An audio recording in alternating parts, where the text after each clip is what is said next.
Welcome to Tenacity with Sonia C., the podcast where we dive into stories behind success, uncovering lessons learned and the insights gained by leaders and innovators in the business world. I'm your host, Sonia, and let's get started.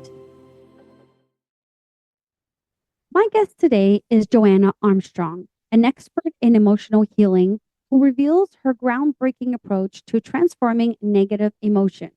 We'll explore the science behind how trauma and negative feelings are stored in the body, strategies to manage and potentially eliminate these emotions, and effective ways to prevent burnout. Whether you're dealing with stress, burnout, or just want to improve your emotional health, this episode is packed with valuable insights. Hi, Joanne. How are you today? Welcome to the show. Thank you, Sonia. It's really nice being here with you. Thank you. Could you introduce yourself to our listeners and share a bit about your background and the work you're passionate about? Absolutely. I am passionate about helping people transition from something negative to something positive very quickly. So I have been working with EFT tapping for years, 15 years now. And as I was helping clients, I learned more and more how to help them even better. And then, of course, on my own journey, because we all have our own journey, um, I discovered some more tools and some wonderful tools that actually very quickly, very rapidly, surprisingly fast, can switch you out of self-sabotage or difficulties or why me or should life be this way, whatever it is that you are stuck in or find difficult, you can actually switch out of very surprisingly fast. Okay, so let's get right into it then. Yes. Many people wonder about the impact of emotions in our physical bodies. From your perspective, does the body store trauma and negative feelings? And if so, how does this manifest? Oh, absolutely. No doubt. No doubt. Um, People with chronic pain, that is a new, well, relatively new phenomenon. Mhm. And not very long ago, I'm here in Sweden, and it's not been a long while that it's being recognized as an issue because doctors thought that this was all in your head, that Mm. this chronic pain that a lot of people, more and more, unfortunately, are experiencing was just pretend. But it's not, because it's exactly what you're asking about. When we have issues, when we have stress, when we have worries, when we can't figure something out, when we feel locked and pressured, pressed to have an answer, pressed to have a solution. Whenever our body isn't relaxed and soft and flowy, the hormones need to flow, the chemicals, the energies. When that's not happening, that's when we get chronic issues, all kinds of forms Mhm. manifest. So yes, absolutely. It's one and the same. One affects the other. And does it Absolutely. all just come from the brain? How the brain is reacting to the pain? Well, it depends on who you ask. Okay. EFT tapping, which is my base technique, the original idea is that you have stagnation and blockages in your energy fields because EFT tapping is based on one of the elements. EFT tapping is many techniques really in one, but one of the elements is this idea, the ancient Chinese idea that the energy fields, the energy meridians get blocked. Mm. And when you tap, which we do, we tap on different acupuncture points, specific acupuncture points, these energies get released. But if you don't believe in energies and that sort of thing, then you can imagine that when you're stressed or worried or have an issue, that your body tenses. So you get muscular tension, Mm. and then you can release that as well. So when you have an issue in your thoughts, When you're triggered by something, you might get um, a blockage. But then, of course, when you eat something that you shouldn't, that gets stored in the body. And then when the body is malfunctioning from malnutrition, not yeah, in various forms, Mm, um, that also affects the mind. yeah. So if you eat the wrong things, then the mind gets affected. So um, it's not our body isn't simplistic. It's Yeah. complicated, very complicated. And yet there are certain simple methods, techniques that you can use to help yourself to sort things out. Okay. So you've introduced the fascinating concept, the ability to switch off negative feelings on the spot. Can you walk us through the mechanisms behind this and how individuals can apply it in their daily lives? Well, just to illustrate it, because it sounds incredible. I get this all the Ah. time. Oh, no way. What are you talking about? It doesn't work that way. Well, let's say that you have a colleague at work or you are trying to, oh, today I had a client and she works at this company and her boss is scary. She sees him as a scary person. There's something about him that she doesn't like, his vibes, the way he comes across, for whatever reason. Now, if you have a person that seems angry and sharp and on edge, you might have an idea about this person and you're feeling uncomfortable about this person, like my client. Well, what if I told you that, or you find out that this person has a dying wife at home? Right. How do you now see this person? How Very do you different. now exactly? Yeah. And it's it's instantaneous. Your switch can be instantaneous, but we don't believe it's possible. We don't see our own issues that we've struggled with for so long being switch outable or Mm, melt awayable. yeah. But this is exactly how it works. You can switch out of something, melt it away, and there are techniques to help you along to make you believe. For some people, it is instantaneous. I helped a client get rid of the fear of flying. He was this business Mm, owner, very well to do, but he had this little issue. Every time he went flying to business meetings, he had these horrible, horrible feelings. And in one right. session, it got switched away, got removed. So it is possible. It really is possible, but we're just not taught that, and too many people. I mean, the Hmm. whole system, our whole system, our society is built on the fact that do this, work hard, get good grades, climb this ladder of achievement, buy these things, and you'll be happy.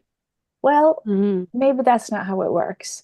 Maybe um, there are completely different rules to being happy. Maybe you don't have to take your issue so seriously. Maybe the fact that something isn't working out in your business, you're trying to make a good living, you're trying to start a business.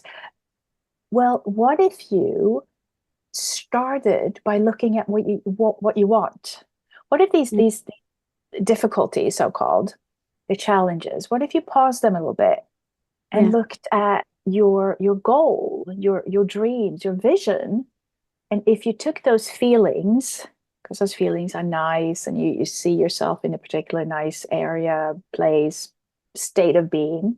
If Hmm. you take those emotions, this is the energy part of it. I call it love power. When you take these loving feelings and you bring them back to where you are in so-called reality. Of course, Hmm. time and room is all one thing. Science is discovering. Um, you can heal what isn't working. Mm, So I teach how to make this cycle of healing smooth, easy, quick. And of course, the more you practice, the more you realize that this is how it works. then you can switch into this at will whenever you want to. And this is especially important when you are in a really tough situation, Mm, to be able to put yourself in the middle of the storm, in the yeah. center where it's calm, and let the storm run by you. And then you come out nice and whole, and yeah, you can go on doing your good work. Okay.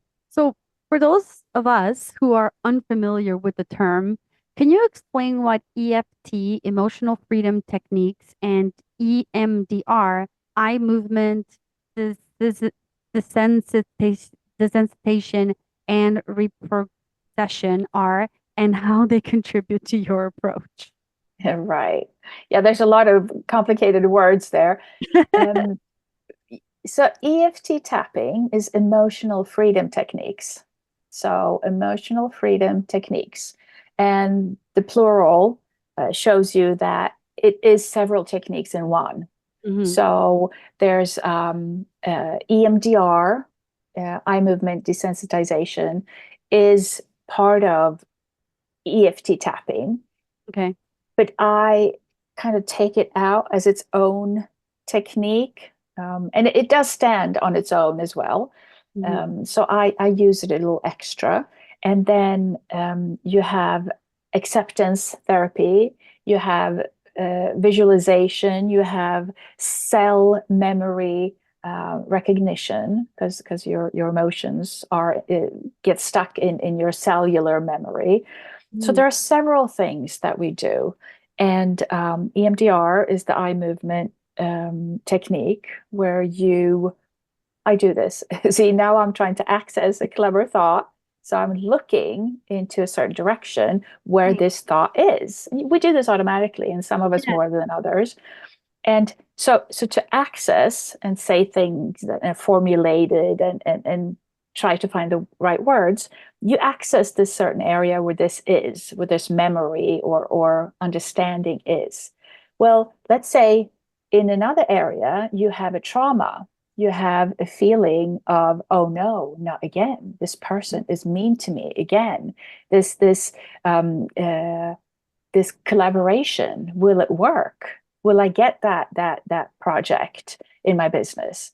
And if you have memories of not getting what you want, or being told that, oh, you're not good enough to do this, oh, you'll never amount to anything, or whatever it is, Hmm. you can then use your eye movements to eliminate the charge, to calm down the charge of this unpleasant situation that has followed you.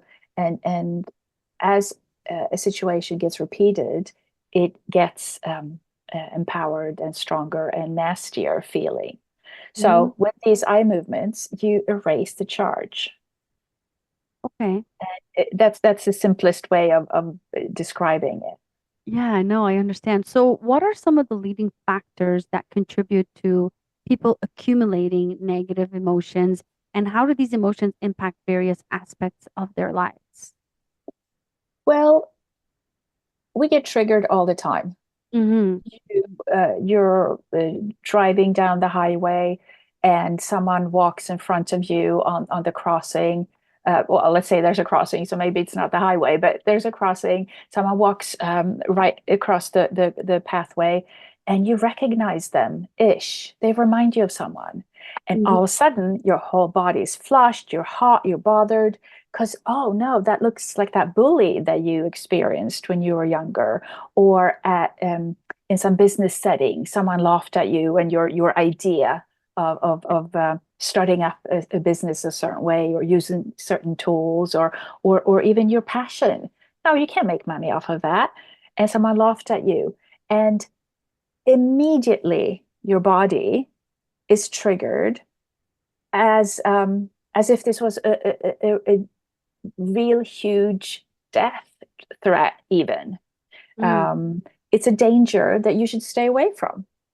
And when these triggers become bigger than life and exaggerated, and you know that, why am I reacting this hugely. This is so unproportionate. Well, that's because it's something that has been enforced and grown bigger and bigger. So now that you see this person in this form, or you get reminded of that person from back then in this form, and it's happened a few times, then the charge and the proof, if you will, that this must be really, really bad since I'm feeling this way. Mm-hmm. So I always tell my clients, don't believe your feelings, believe your intuition, because your feelings can trick you. They amygdala starts creating all these alarms. Um, you might feel like you're fainting. Your breathing might get reduced, and it can be exaggerated. So somewhere, if you know that this is not right, this is an exaggeration, then you can do something about it. But Mm. if obviously, if you are in a situation where you do know the difference, you really do, um, then you should obviously act on it. Mm. But those times when it's exaggerated, you can get help to, again, erase, eliminate, shift out of, learn not to take these feelings seriously, and trust your intuition. What Yeah. is that voice saying? Where is it guiding me? And the intuition is always positive. It Mm-hmm. might feel a bit scary, it might feel like a little tickle, a little, you might get butterflies in your stomach. So it might not be easy, it might not be, oh yeah, okay, let me go and do that. But you do sense that this is something that is good for you, although it might be Yeah. scary, or you don't know how to do it. But that's all figure outable, as I think Marie Forleo says. So So as I'm listening to you, I'm thinking of a situation. So I get what you're saying, but here's the thing, right? What happens when you're not aware of your behavior? So I'll give you an example. I went through something with someone where to me they were acting completely crazy to a very simple situation where maybe there was like maybe they misunderstood something or they had a obviously I think they had a trigger, but the way they reacted to a situation with me was to me was like, okay, this person's crazy. Like it was above and beyond what I ever expected, it to go from me reacting or doing this to this person like blowing it up. And I'm back here and I don't understand what's happening, and I'm now backing away from this person because I'm like, this person's crazy. Like, what's going on here? So you were just talking about actions they can take, but what happens when someone is completely oblivious to their own triggers and how that's coming across to other people? well, that's a really, really amazing question, in that this is what the world needs help with. So on a bigger scale, on a saving the world kind of a dimension, this is exactly what we all need help with, to see the big piece in our eye, uh, when we only see the other person's little toothpick. I think there's a biblical expression for this.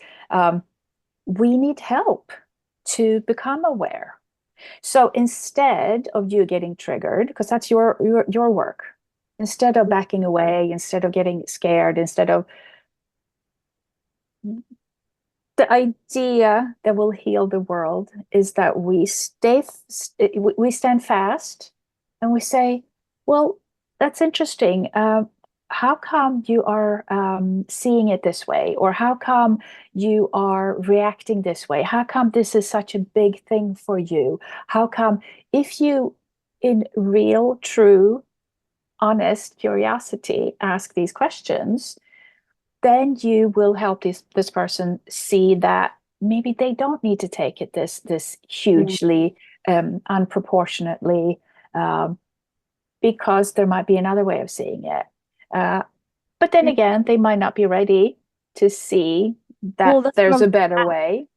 Yeah, that's what I was gonna ask. And Is like, what then, happens if you do that, but the person is unwilling to accept, and in their mind they think you are the reason and you've done something to them. right. Well, then they are not ready to do things in a better, easier way. Hmm. Because obviously, um, getting angry is in one way a powerful feeling. So Yeah. people think this is almost a good thing. It's powerful. It's very masculine. But the truth is that the adrenaline that is discharged in our whole body when we have one of these huge um, angry effects, Outbursts. yes, outbursts, we the adrenaline eats on our energy, our body, our system. Mm. It like burns us on the inside, if you will. Uh, it's a bit exaggerated, but that is true. It depletes us. So that person doesn't see that there's a better way. They haven't come to that possibility yet. So and if they're not ready, you can only suggest it. Then you back away, and then another person gets to try to get this person to see it. But the an even more uh, um, true option is that it does resonate with this person. Mm. But in order to save face, they can't tell you that in the heat of the moment. Right. But hopefully, most likely, for most people, there's a tiny little seed that has been planted. Mm.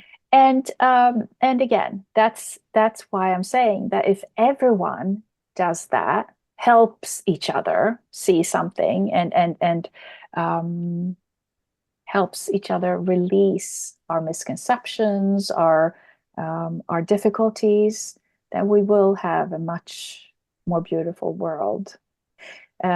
Because you backed away, and that's a good way of doing it, and the right way of doing it. If you feel that you can't come across to a person, but Yeah. other people will get angry back, Hmm.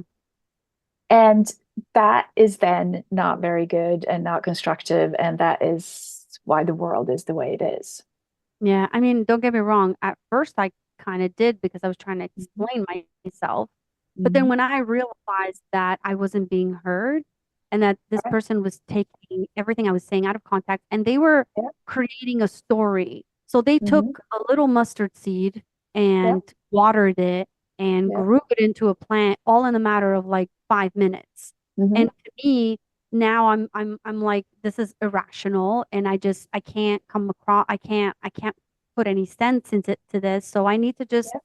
back away, walk Yeah. away, let that person deal with it because I'm not a therapist, right? Right. I can't Right. help you Well, deal with you've done, what's going on, right? yeah. No, you've done a beautiful thing, and again, don't create a war. Don't make Yeah, sure that they get it.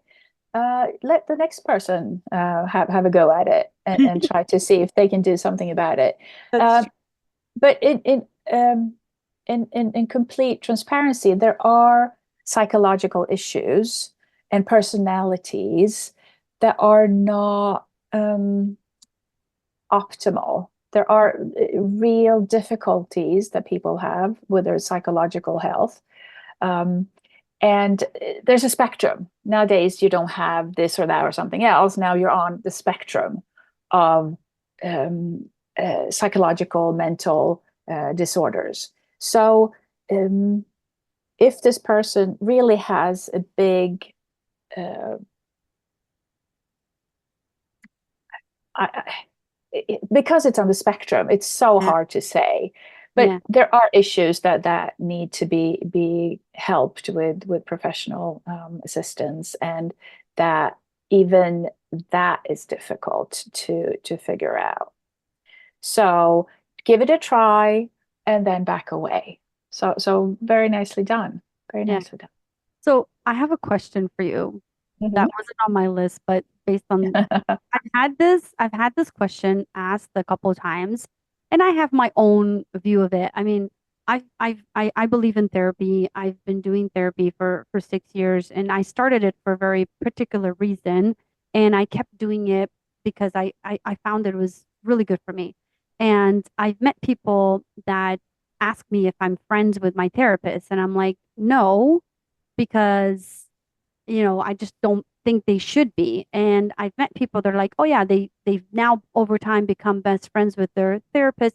Do you think that if you're in therapy, you should become friends with your therapist? And if you are, does that make them a little biased into how they're going to help you? I think it's mostly unprofessional. Okay. I think there might be exceptions, but I had a client yesterday, and in the same way, running a family business is Mm. very complicated because it's Right. so difficult to separate the roles.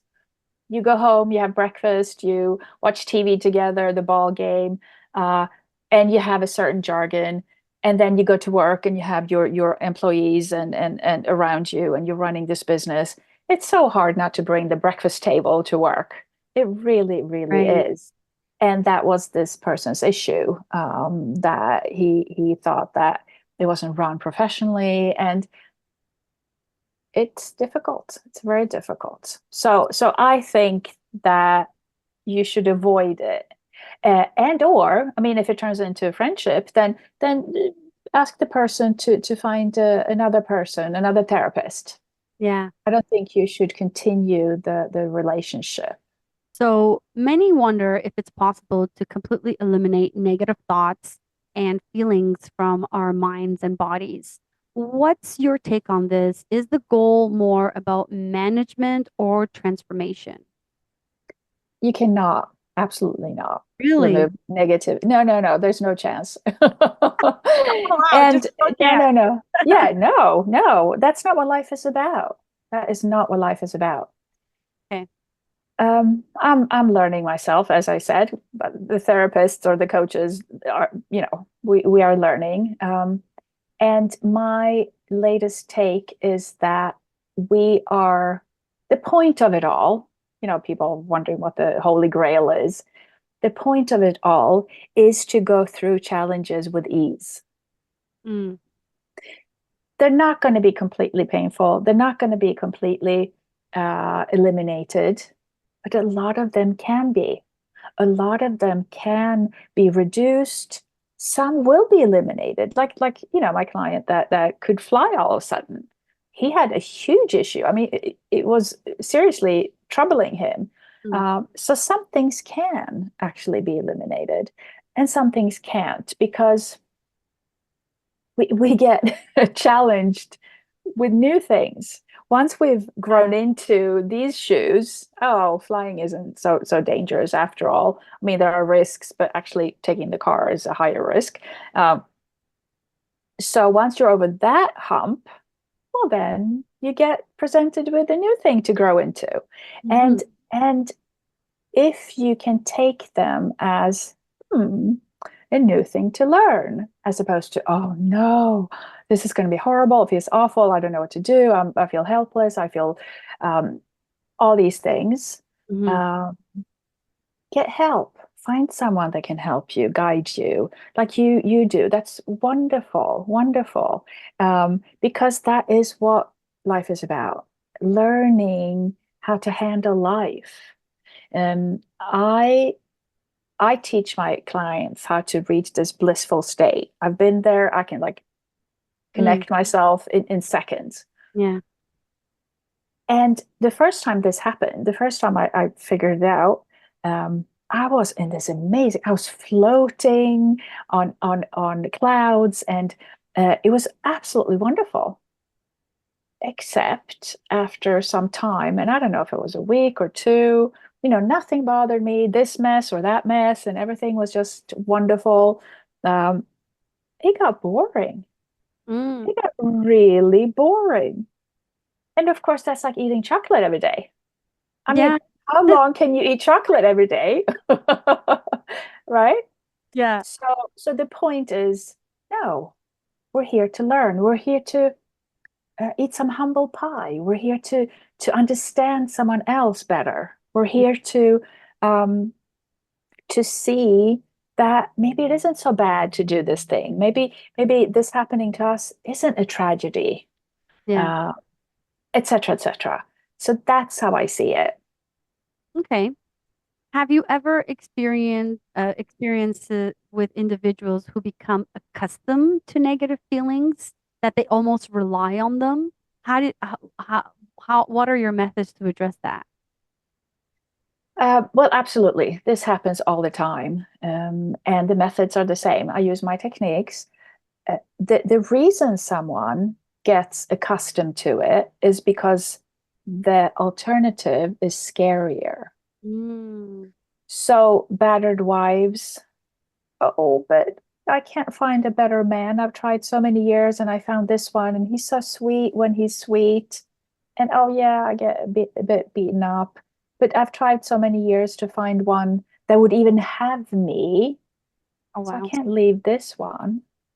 So absolutely, absolutely, you get used to a situation, a colleague, for example. You meet up and you start a business together. Well, this person is bringing in all kinds of business, and you really don't like selling. You rather do the business or the trade. Um, so yeah, you rather stay and take it. And maybe it's not so bad that they're being rude and taking over and not giving you any credit and whatever it is. Absolutely, it happens all the time. So burnout is a prevalent issue in today's fast-paced world. What do you believe causes burnout, and what strategies can people employ to prevent Burnout, it? talking about therapists having issues. I burn out when I'm having too much fun, when I'm too Oh, enthusiastic. Yes, I new. I get was not enthusiastic. expecting that. Right, right. You think it's like something troubling and Yeah, awful yeah. and difficult and yeah.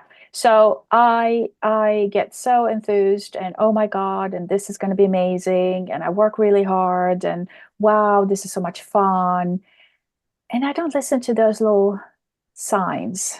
It's time to go to bed earlier tonight. It's time to not be so particular about this thing. Mhm. Simplify. Uh, don't do that. Postpone it. Um, give yourself more leisure. Back away. Change your mind. Explain that. Oh, sorry, I have to reschedule. This didn't work out the way I thought. Take things back to recover, to rejuvenate yourself, to take those soul breaks. So many people, me included, um, pretend to relax, pretend to take it easy. Oh, yeah, let me sit here and watch some TV. That is not relaxing because the TV is stimulating you all the time. And I remember the first time I realized this many years ago. I was watching TV thinking I'm relaxing, and it was a very nice, quiet, or it was a romantic comedy of some sort. And they're not intense or nothing exploding and no scary things. And but I noticed I was sitting kind of on the edge of my seat. Are they going to kiss? Is he Mhm. going to get her? Is it going to get solved? What's going to happen? And I could feel that my whole body had a tiny, tiny, tiny armor of stress, of like a cramp, if you will, a tiny, tiny measure of not being relaxed. Right. And this is how most people, um, I say that people don't go on vacation anymore. They Yeah. go on an adventure. And that's not relaxing. That's not rejuvenating. That doesn't get you back into that place where healing can occur.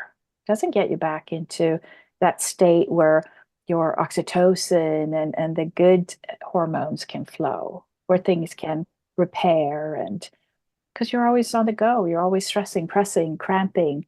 Um, So what are so can you give us some examples for those of us like me who don't know what relaxing really is? Because watching TV to me, I thought was relaxing. So can you give us I some know. examples of actual things you can do that will, relax your mind that are not just like watching TV and things like that?